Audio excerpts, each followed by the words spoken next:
नमस्कार, सुप्रभात, सत श्री अकाल। दोस्तों, मैं आशा करती हूँ कि आप सभी स्वस्थ हैं, खुशहाल हैं और आगे भी स्वस्थ रहेंगे, खुशहाल रहेंगे। आज मैं आप सबका स्वागत करती हूँ कीप मूविंग मूवमेंट के सेशन नंबर 6 में, जिसका नाम है मेक थिंग्स हैपन। यानी कि जो हमने ठान लिया है वो हम करके ही रहेंगे। इससे पहले कि हम इस सेशन पर जाएं, मैं आप सबको बताना चाहती हूं, या फिर हम सब देखते हैं संक्षेप में कि हमने पिछले 5 सेशंस में क्या क्या सीखा है। सेशन नंबर 1, आपकी कहानी क्या है। हमने सीखा था कि हमारा जीवन निर्भर करता है कि हम खुद को किस तरह की कहानियां सुनाते हैं, और हमने निर्णय लिया था कि हम खुद को खुद के बारे में केवल सकारात्मक कहानियां ही सुनाएंगे। तो मैं आशा करती हूं कि आप लोग वो निर्णय को निभा रहे होंगे। सेशन नंबर 2 में हमने एक रहस्य जाना था, ग्लैड। याद है, हम ग्लैड वुमेन से मिले थे। ग्लैड का क्या मतलब था? जी, ग्रैटिट्यूड, कृतज्ञता। एल, लाफ्टर, हंसी। ए, एम्बिशन, महत्वाकांक्षा। डी, डेवलपमेंट, खुद का या दूसरों का विकास। हमने ये जाना था कि महत्वाकांक्षा के बिना जीवन कुछ ऐसा होता है जैसे बिना पंख का कोई पंछी हो। और हमने ये भी जाना था कि अगर हम ग्लैड का पालन अपने जीवन में करेंगे तो हम अपने सारे सपनों को सच कर सकते हैं।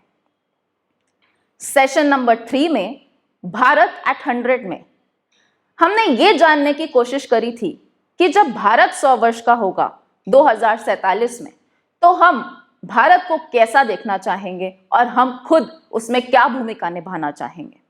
इसके लिए हमने आप सबसे निवेदन किया था कि 1 मिनट का वीडियो या निबंध हमें भेजें। हमें काफी सारे वीडियो और निबंध आए हैं और वो बहुत ही सुंदर हैं। हम कोशिश कर रहे हैं कि उनमें से जो सबसे अच्छे हैं वो आपके सामने लाएं और प्रदर्शित करें। सेशन नंबर 4, सही श्वास, सही जिंदगी। हमने सीखा था सांस लेने के अनेक तरीकों को। अगर हम वो रोज करेंगे तो हमने ये भी जाना था कि हमारे क्या क्या फायदे हो सकते हैं, जैसे कि हम अपने विचारों पर और भावनाओं पर नियंत्रण रख सकते हैं, हम अपना ध्यान पूरी तरह से केंद्रित कर सकते हैं, हम क्षमाशील बन सकते हैं और स्वस्थ बन सकते हैं। सेशन नंबर 5 में हमने जाना था कि जिंदगी में जरूरी नहीं है जो हमारी इच्छा है वही हमें मिले। हमें हमेशा वो मिलता है जिसके हम लायक हैं, और हमारी जो इच्छा है उसके लायक बनने के लिए हमने आपको एक मंत्र बताया था जिसका नाम था CRSE, consistent refined self motivated efforts. हम लोगों ने इसके लिए भी आपसे निवेदन किया था कि एक ईमेल भेजें और हमें बताएं कि आपकी ऐसी कौन सी इच्छा है जहां आप CRSE को इंप्लीमेंट करना चाहते हैं। आप लोगों ने वो मेल्स भी भेजे हैं और हमें पढ़कर बहुत खुशी हुई है। तो चलिए आज के सेशन पर आते हैं जिसका नाम है मेक थिंग्स हैपन। जो मैंने ठान लिया है वो मैं करके ही रहूंगी। मेक थिंग्स हैपन का मतलब क्या है? अगर मुझे अपने जीवन में कुछ करना है, अगर मैंने अपने जीवन में कुछ ठाना है, तो उसके लिए कोशिश भी मुझे ही करनी पड़ेगी। उसके लिए सब कुछ मुझे ही करना पड़ेगा, मेरे लिए कोई और आकर नहीं करेगा। तो जब मैं कुछ ठान लेती हूं तो उसको करने की हिम्मत भी मुझ में ही होनी चाहिए। Make things happen. और इसका यह भी मतलब हो सकता है कि ऐसे अनेक लोग हैं जो वही करना चाहते हैं जो मैं करने की कोशिश कर रही हूं। तो सभी कोशिश कर रहे हैं कि वो अपने जीवन में मेक थिंग्स हैपन कर पाएं, या जो उन्होंने ठान लिया है वो पूरी तरह से अपना ध्यान लगाएं और कर पाएं। मेक थिंग्स हैपन, जो हमने ठान लिया है वो तो हम करके ही रहेंगे। इसके लिए मैं आपको एक लड़की का उदाहरण देती हूँ जो आपकी और मेरी तरह ही है। हरियाणा में एक लड़की है अंजू वर्मा, जिसने बुलंद उड़ान करके एक NGO खोला है जो किस पर काम करता है कि जितनी भी लड़कियां हैं जो हरियाणा में हैं वो सब पढ़ें, और सिर्फ लड़कियां ही नहीं, जितने भी बच्चे हैं वो सब पूरी पढ़ाई करें, कम से कम 15 साल की उम्र तक। अंजू वर्मा के पिताजी एक ट्रक ड्राइवर हैं। उन्होंने उसके लिए खूब मेहनत करी है। जब बचपन में वो अपनी आंटी के यहाँ रहती थी तब उसको रोज बर्तन मांजने पड़ते थे, और क्योंकि उसको चाय नहीं बनानी आती थी इसके लिए उसको रोज ही रात को वो सारे काम करने पड़ते थे घर के, जो सब लोग नहीं करते थे, और फिर उसके बाद उसको पढ़ना पड़ता था। लेकिन फिर भी वो रोज अपना होमवर्क करके जाती थी। कक्षा में काफी ऐसी लड़कियां थीं जो रोज अपना होमवर्क करके नहीं आती थीं, तो अध्यापक रोज उन लड़कियों को खड़ा करते थे और डांटते थे, और फिर पूछते थे कि तुमने आखिर अपना होमवर्क किया क्यों नहीं। तो जब ऐसा कुछ हुआ तो एक दिन अंजू ने उन 2-3 लड़कियों से पूछ ही लिया कक्षा के बाद कि आखिर तुम लोग होमवर्क करके क्यों नहीं आते हो, क्या तुम्हें अध्यापक से डांट खाने में मजा आता है। तो वो लोग उससे चिढ़ गई और फिर उससे बोला, तुम्हें अपने घर में काम करने पड़ते हैं क्या। कहती है, हाँ कभी कभी।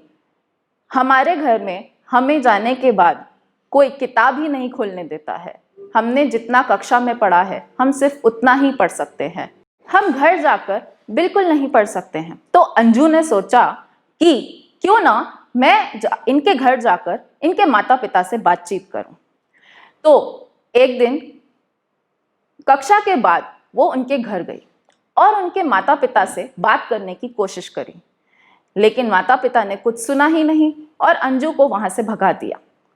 फिर अंजू ने ठान लिया कि ऐसा तो नहीं हो सकता, जब मुझे पढ़ने का मौका मिल रहा है और जब मेरे पिताजी मेरे लिए इतनी मेहनत कर रहे हैं तो मुझे ये सबको समझाना पड़ेगा कि सभी के लिए पढ़ना कितना जरूरी है।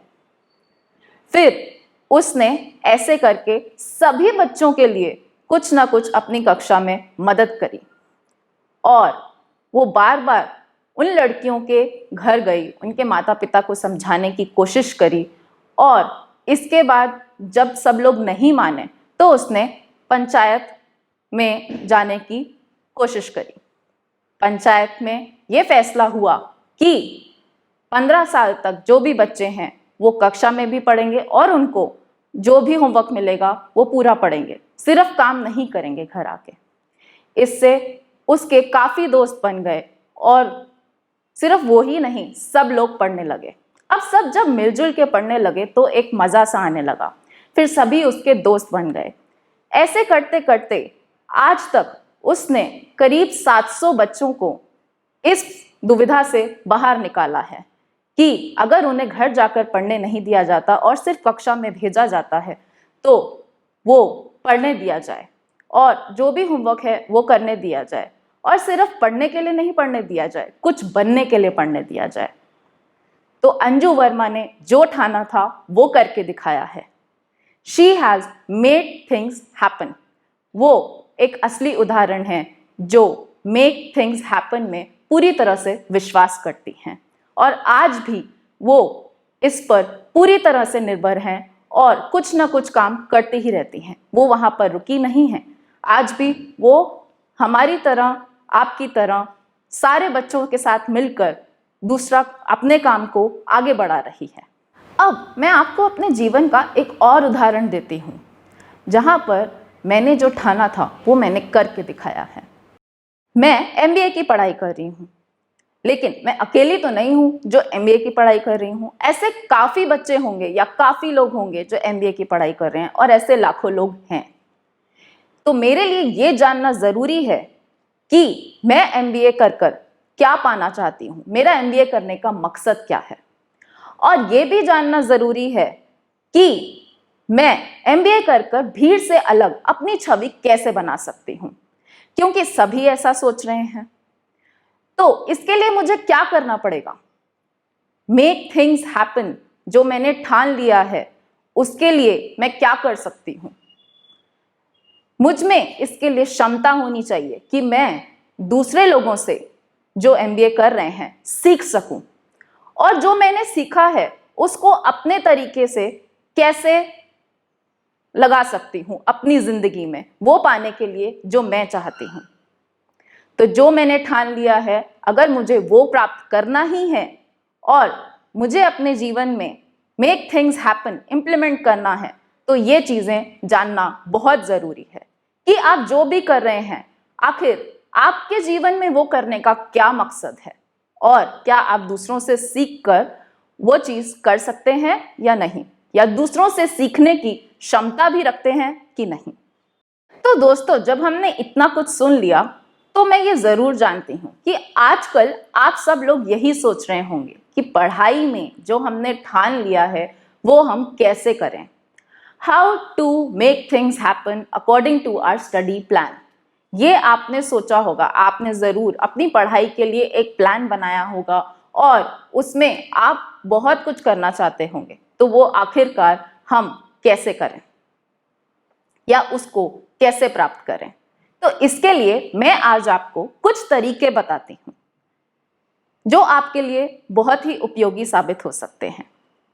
ये पढ़ने के तरीके अगर आप अच्छे से रोज करेंगे तो आप जरूर जो सोचते हैं वो कर सकते हैं और जितना आपने सोचा है रोज उतना पढ़ सकते हैं।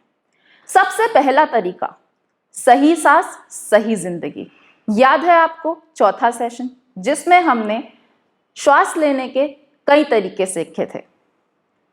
यदि आप उचित श्वसन प्रक्रिया अपनाएं तो आप वो सब प्राप्त कर सकते हैं पढ़ाई के दौरान जो आप चाहते हैं, जैसे कि आप अपना ध्यान अच्छे से और पूरी तरह केंद्रित कर सकते हैं, आप अपने भावनाओं पर और विचारों पर नियंत्रण रख सकते हैं और आप अपनी ऊर्जा और ग्रहण करने की शक्ति को बढ़ा सकते हैं।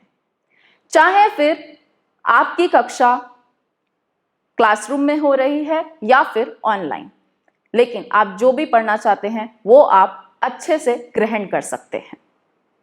तो चलिए, हमने कुछ तरीके अपनाए थे जो मैं आशा करती हूं आपने आज तक रोज करने की कोशिश करी होगी। उसमें से हम एक तरीका आज फिर से करते हैं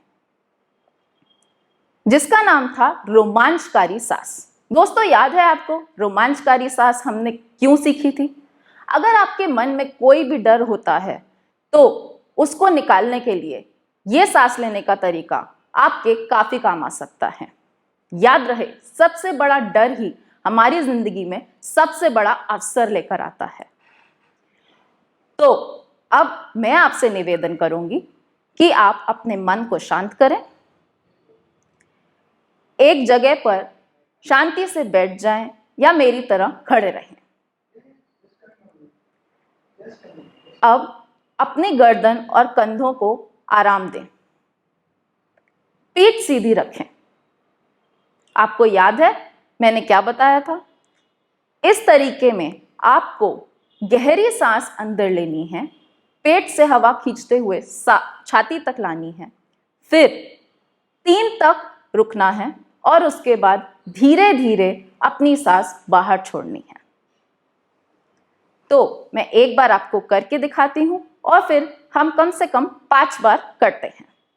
तो चलिए दोस्तों, शुरू करते हैं। गहरी सांस अंदर, 1 2 3। अब सांस बाहर और पेट को ढीला छोड़ें।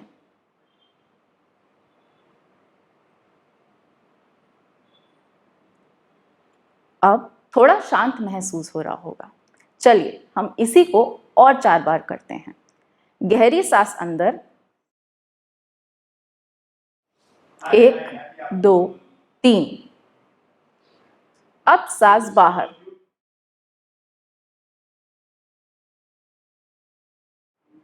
1 सांस अंदर,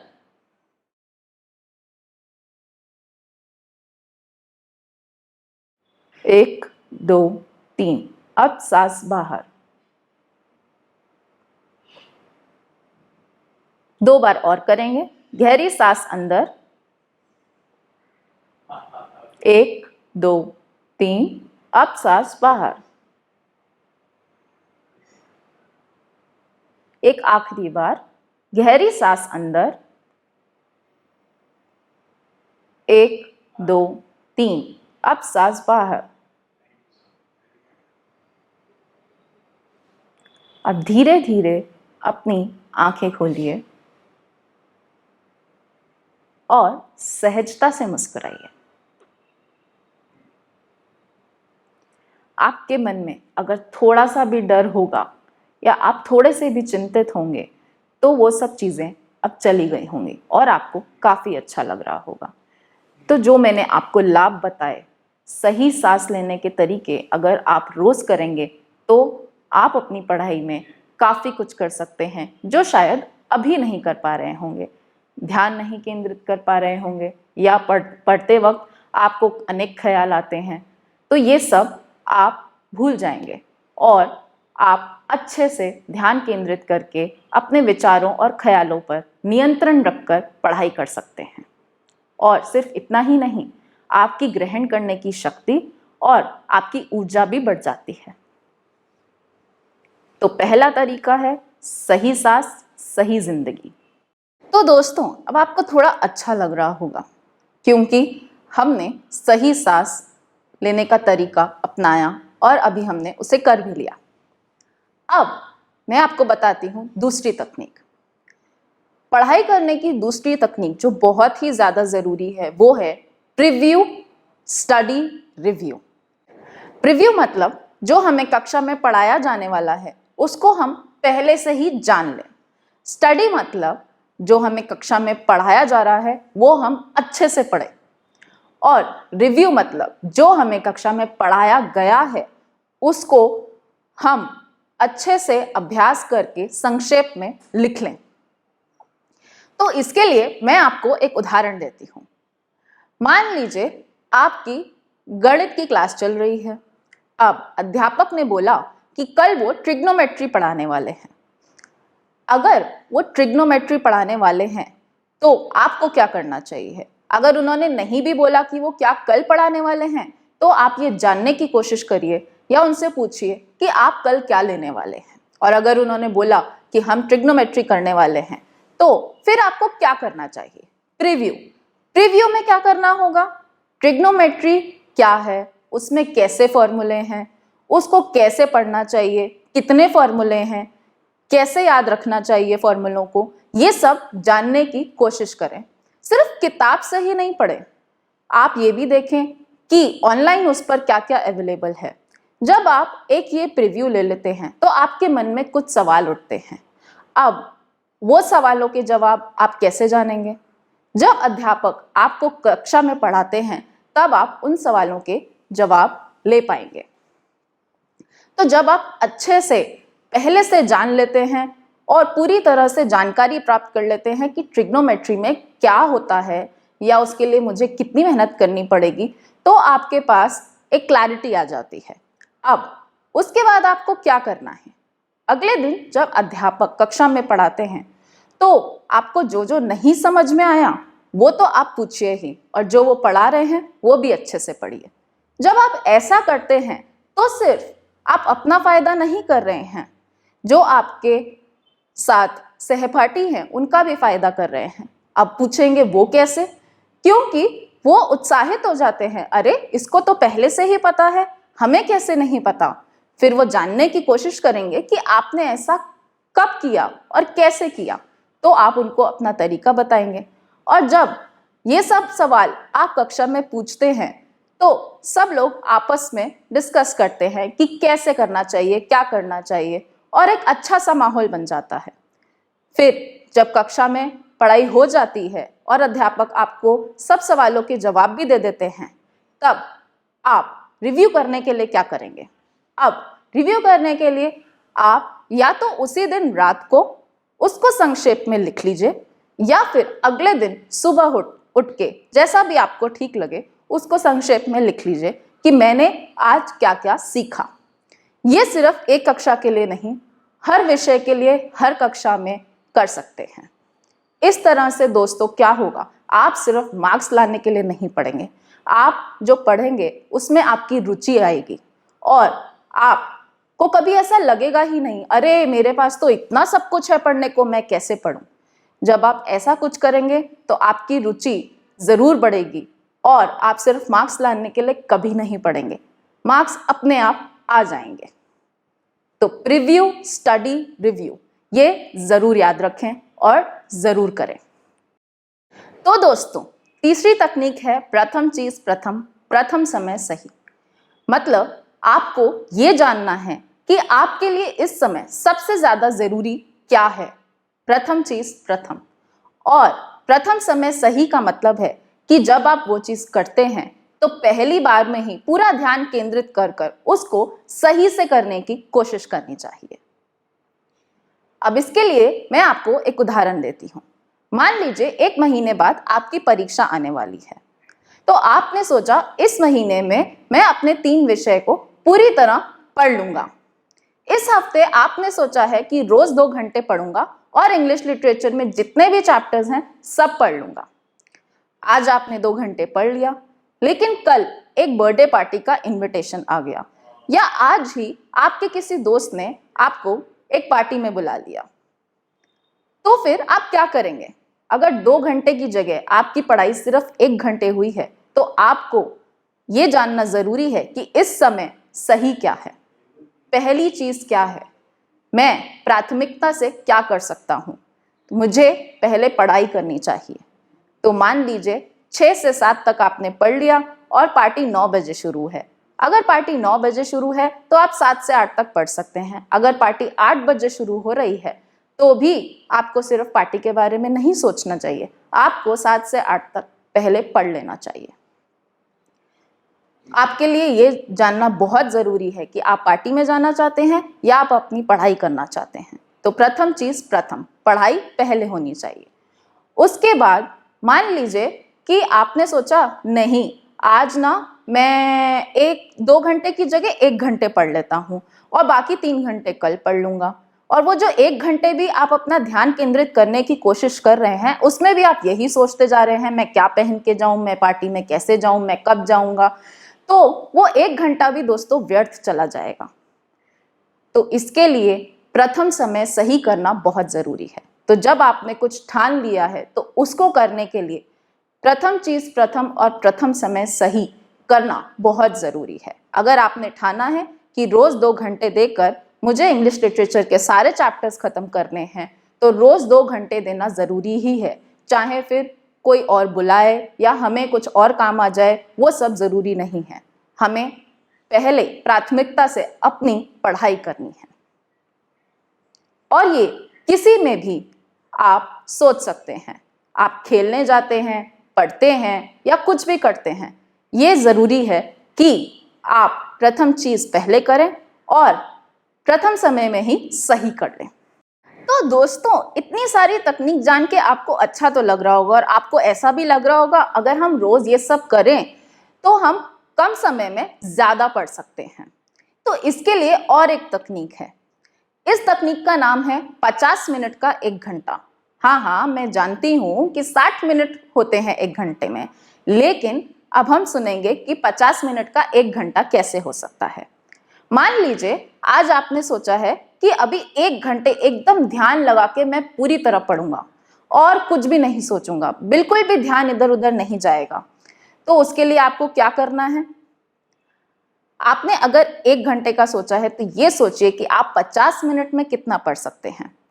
50 मिनट में अगर आप 10 की जगह 9 पन्ने पढ़ सकते हैं तो भी सही है, लेकिन वो 9 पन्ने अच्छे से पढ़ने चाहिए।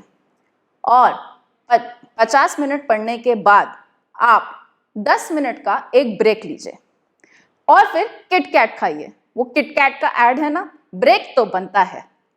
तो या तो आप कुछ हल्का फुल्का खा सकते हैं, लोगों से बात कर सकते हैं, व्हाट्सएप पे आपके दोस्तों के मैसेज आए हैं उनको देख सकते हैं, लेकिन ध्यान रहे व्हाट्सएप पे सिर्फ 5 मिनट ही देखना है, बहुत ज़्यादा नहीं। डांस कर सकते हैं, गाना गा सकते हैं, गाना सुन सकते हैं, आपको जो भी पसंद है उस 10 मिनट में पूरी तरह से अपनी ऊर्जा को वापस लाने के लिए वो चीज़ करें। 50 तो याद रहे, आपने अगर 1 घंटा सोचा है तो 50 मिनट पढ़ें और फिर वो जो 10 मिनट का ब्रेक आपने लिया है उसको अच्छे से व्यतीत करें और उसमें कुछ ना कुछ ऐसा करें जिससे वो 10 मिनट के बाद जब आप दोबारा पढ़ने बैठें तो आपकी ग्रहण शक्ति और आपकी ऊर्जा उतनी ही हो जितनी पहले घंटे में थी। तो ये चीज़ दोस्तों बहुत ज़रूरी है। अगर आप इस तरीके से पढ़ेंगे तो आप पढ़ते पढ़ते कभी भी नहीं थकेंगे। अगर आपको दिन में 6 से 7 घंटे भी पढ़ना होगा तो आप पढ़ पाएंगे। तो 50 मिनट का 1 घंटा हमेशा याद रखिएगा। और जो आप ब्रेक लेते हैं वो आपके लिए लाभदायक होने चाहिए, उसमें अपने आप को थकाना बिल्कुल नहीं है। चाहिए तो आप थोड़ी देर सो भी सकते हैं या लेट भी सकते हैं। अगर आप 10 मिनट सोकर अच्छा महसूस करते हैं तो क्यों नहीं। अगर 50 मिनट की जगह आप सोचते हैं कि मैं 45 या 40 मिनट ही पढ़ सकता हूं, तो उसके बाद आप 10 मिनट का ब्रेक ले सकते हैं। जैसा भी आपको आपके हिसाब से ठीक लगे वैसे इस तकनीक को यूज करें और इसका लाभ उठाएं। दोस्तों, 5वीं जो तकनीक है वो थोड़ी मुश्किल हो सकती है कई लोगों के लिए, लेकिन बहुत ही लाभदायक है। जब भी आप सोचते हैं कि आपको पढ़ना है और मान लीजिए आपको 4-5 घंटे पढ़ना है, तो जैसा कि मैंने पिछली तकनीक में बताया कि आप एक अच्छा ब्रेक लें, लेकिन ब्रेक में अगर आपको कुछ खाने का मन करे तो याद रहे एक हल्का खाना ही खाएं। हल्का खाने से अच्छा महसूस होता है। मान लीजिए अगर 10 मिनट का ब्रेक लिया और आपके घर में छोले भटूरे बने हैं तो आपको खाने का तो बहुत मन करेगा, लेकिन उस समय नहीं। जब आपकी पढ़ाई खत्म हो जाती है तब आप वैसी चीजें जरूर खा सकते हैं, जब आप सोचते हैं कि हाँ अब इसके बाद पढ़ाई नहीं करनी है, खेलना है, कूदना है और सोने जाना है। लेकिन जब तक अगर आपने सोचा है कि आज के दिन 3 घंटा पढ़ना है और फिर ब्रेक लिया और आपका कुछ खाने का मन करा, तो या तो एक एप्पल, एक केला, कुछ भी ऐसा कुछ खा सकते हैं, या कुछ भी हल्का फुल्का जो आपको अच्छा महसूस कराए और जिससे आपकी भूख भी मिट जाए। लेकिन भारी खाना नहीं खाना चाहिए। अब ऐसा क्यों? क्योंकि भारी खाना खाने से हमें बहुत ही अच्छा लगता है, लेकिन उसके बाद हमारी ऊर्जा भी कम हो सकती है और हमें नींद आ सकती है। तो जब पढ़ने बैठते हैं तो याद रहे हल्का खाना खाएं। अब ये सारी तकनीक जानने के बाद मैं आपको एक ऐसी तकनीक बताने जा रही हूं जो आजकल बहुत बहुत जरूरी है। डिजिटल उपक्रमों से दूरी। आपका फोन है, लैपटॉप है, आईपैड है, इन सब से दूरी बनानी चाहिए। अब मान लीजिए आज आपने सोचा कि अब जो 40 मिनट है या जो 1 घंटा है मैं पूरी तरह से ध्यान केंद्रित करके पढ़ने बैठूंगा और ये सब खत्म कर दूंगा। अब जैसे ही आप पढ़ने बैठते हैं वैसे ही आपको एक व्हाट्सएप नोटिफिकेशन आता है जो आपके दोस्तों के ग्रुप पर है। अब उस दोस्तों के ग्रुप में कुछ ऐसे मैसेजेस आने लगते हैं जिनको देखकर आप अपने आप को रोक नहीं पाते और आपका मन करता है चलो मैं भी कुछ ना कुछ मैसेज करता हूँ, बातचीत करते हैं। अब आपने सोचा तो था कि इस समय से इस समय तक मैं ध्यान केंद्रित पढ़ाई में करूंगा, लेकिन वो समय तो वो व्हाट्सएप नोटिफिकेशन की वजह से दोस्तों से बातचीत करने में चला गया। तो दोस्तों हैं तो हमारे पास 24 घंटे ही ना, तो उसमें अगर आपने सोचा है कि 1 घंटा मुझे अच्छे से पूरी तरह ध्यान केंद्रित करके पढ़ना है, तो जितने भी डिजिटल उपक्रम हैं जैसे कि मोबाइल, आईपैड, लैपटॉप, वो सब दूर रखें और फिर पढ़ाई करें, या फिर उसको साइलेंट पे डाल दें, या फिर फोन को स्विच ऑफ ही कर दें। कुछ भी कर सकते हैं, लेकिन अगर आपने सोचा है कि 1 घंटा अच्छे से पढ़ना है तो इन सब से दूर रहकर पढ़ें। हाँ, आजकल तो आपकी क्लास भी ऑनलाइन हो रही होगी, तो आपको लगेगा कि मैं डिजिटल उपक्रम से दूरी कैसे बनाऊं। तो दोस्तों, कोई भी अध्यापक आपको अगर 1 घंटे तक पढ़ा रहा है, उसके बाद ब्रेक तो जरूर मिलता होगा, तो वो ब्रेक लेना बहुत जरूरी है और उस ब्रेक में कुछ अच्छा करना बहुत जरूरी है। हाँ, जब आप ऑनलाइन पढ़ते हैं तो आप अपने अध्यापक को, अपने दोस्तों को अच्छे से देख नहीं पाते हैं, उनसे बातचीत नहीं कर पाते हैं। वो जो मैंने आपको प्रीव्यू स्टडी रिव्यू में बताया था, एक माहौल बन जाता है कक्षा में, वो नहीं बन पाता है, तो ऊर्जा नहीं रहती है, थोड़ा सा अजीब सा लगने लगता है, ऐसा लगता है कितने घंटे लैपटॉप के सामने बैठें।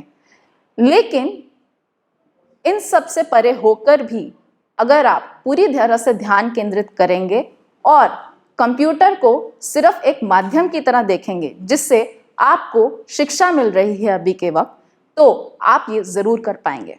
तो डिजिटल उपक्रमों से हमेशा दूरी बनाए रखें जब भी आपका पढ़ने का समय हो, और जब आप ब्रेक लेते हैं तब आप बिल्कुल उनको थोड़ी देर के लिए देख सकते हैं। इससे आपका ध्यान केंद्रित रहेगा और आपकी ऊर्जा और ग्रहण करने की शक्ति बनी रहेगी। दोस्तों, अब मैं आपको आखिरी तकनीक बताने जा रही हूं, जिसका नाम है एक सकारात्मक व्यक्ति से वार्तालाप।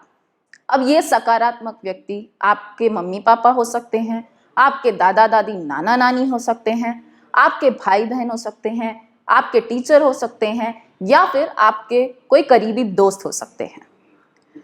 तो जब भी आप सोचते हैं कि अरे मुझसे नहीं हो रहा है, या मैंने जो सोचा था मैंने उतनी पढ़ाई नहीं करी है, तो आपका किसी न किसी से बात करना कभी जरूरी हो जाता है और आपका बात करने का मन भी करता है, या आप सोचते हैं मैं क्या करूं। तो उस समय एक ऐसे व्यक्ति से बात करें जो आपको उत्साहित करे।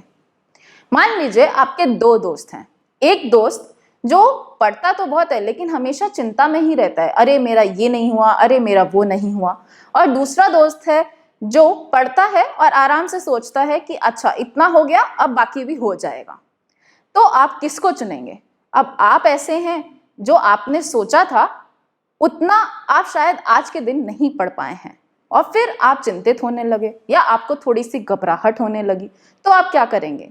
आप इन दो दोस्तों में से उस दोस्त के पास जाएंगे जो ये सोचता है कि हाँ मैंने आज इतना पढ़ लिया है, अब आगे भी हो जाएगा, कुछ छूट गया तो भी कोई दिक्कत नहीं है, मैं जितना पढ़ के जा रहा हूँ वो अच्छे से पढ़ना चाहिए, कोशिश करेंगे कि कुछ छूटे ना। तो जब आप ऐसे व्यक्ति से बात करेंगे तो वो आपको अच्छी बातें ही बताएगा। अब ऐसा क्यों? क्योंकि उसका मन शांत है। जब उसका मन शांत होगा तो वो आपको भी सकारात्मक बातें ही बताएगा और वो आपको उत्साहित करेगा। अरे कोई बात नहीं, 2 घंटे सोचा था ना, 1 घंटे पढ़ा, कोई बात नहीं, रात को 1 घंटा ज्यादा पढ़ लेना, या कल सुबह जल्दी उठ जाना आधे घंटे पहले। कुछ तो भी आपको तकनीक बताएगा जिससे आप सोच सकें कि हाँ मैं कर सकता हूँ। लेकिन अगर आप ऐसे दोस्त के पास जाएंगे जो पढ़ाई में अच्छा है लेकिन चिंतित रहता है कि ये नहीं हुआ या वो नहीं हुआ, तो उसके लिए तो आप ही एक दोस्त बन जाएंगे जो जिसको आप उत्साहित कर सकते हैं। आपको उसको उत्साहित करने की जरूरत है, तो वो आपको उत्साहित नहीं कर पाएगा। वो सोचेगा मेरा इतना हो गया लेकिन फिर भी काफी कुछ बाकी है। तो दोस्तों, हमेशा एक सकारात्मक व्यक्ति से वार्तालाप करें जो आपको उत्साहित कर सकता है। तो अगर कुछ नहीं भी हुआ होगा और दूसरे व्यक्ति का अगर मन शांत है तो वो आपको हमेशा सकारात्मक चीजें बताएगा और ऐसे तरीके बताएगा जिससे आप ये सोच सके कि हाँ अब आगे क्या करना है, जो हो गया वो तो हो गया, लेकिन अब आगे क्या करना है।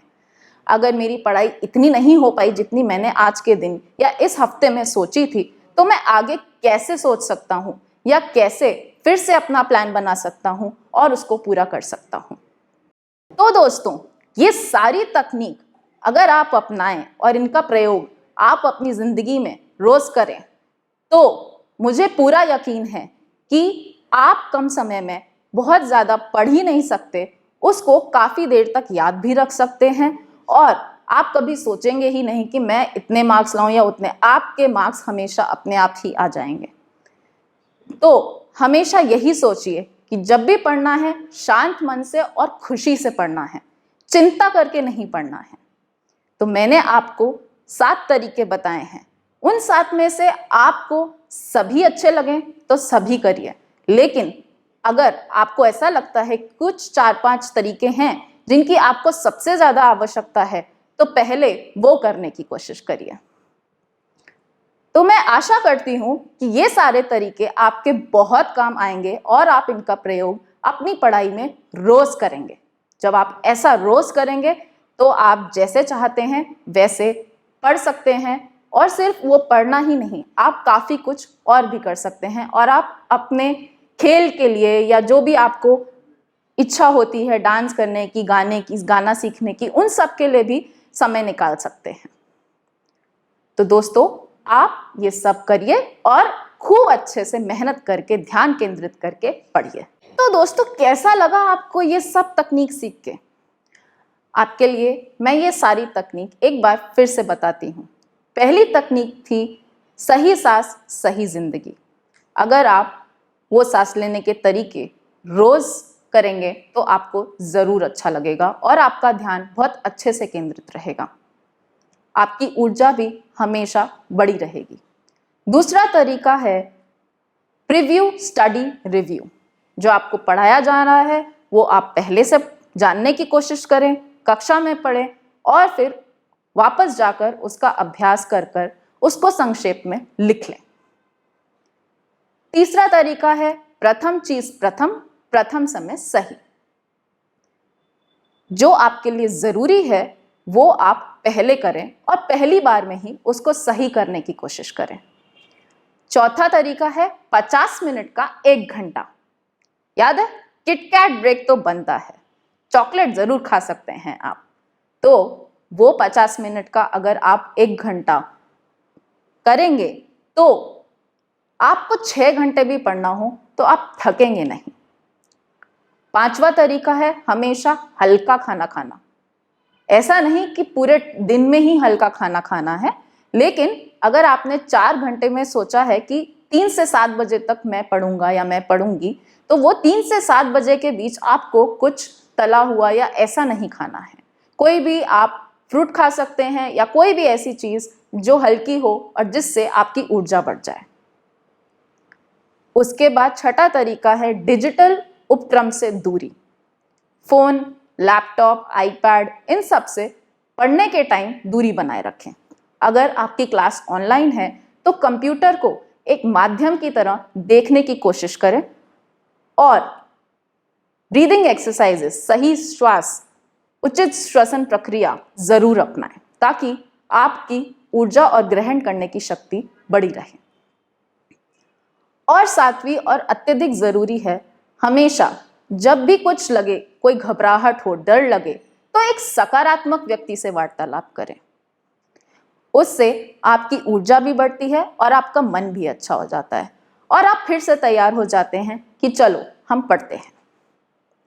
दोस्तों, इतना सब बताने के बाद मैं आपसे सिर्फ इतना निवेदन करूंगी कि हमने आपको तीसरे सेशन में कीप मूविंग मूवमेंट के भारत एट 100 में बोला था और निवेदन किया था कि आप हमें वीडियोस भेजें, निबंध भेजें, और आपने भेजे भी हैं, जो हमें बहुत ही अच्छा लगा।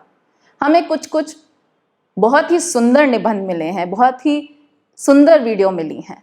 अब हम आपसे एक और निवेदन करते हैं कि हमने एक वेबसाइट बनाई है जिसका नाम है भारत एट 100, BHARAT100.com। आप ये वेबसाइट को विजिट जरूर करें। जब आप ऐसा करेंगे तो आपको पता चलेगा कि जो आप निबंध लिख रहे हैं या जो आप वीडियो भेज रहे हैं उसके साथ हम क्या कैसे करेंगे और हमने इस वेबसाइट को कैसे बनाया है। तो इस वेबसाइट पे ज़रूर विजिट करें और हमेशा अच्छे से पढ़ते रहें। आपकी जो इच्छाएं हैं वो सारी पूर्ण हो, मैं इसके लिए प्रार्थना करूंगी। धन्यवाद।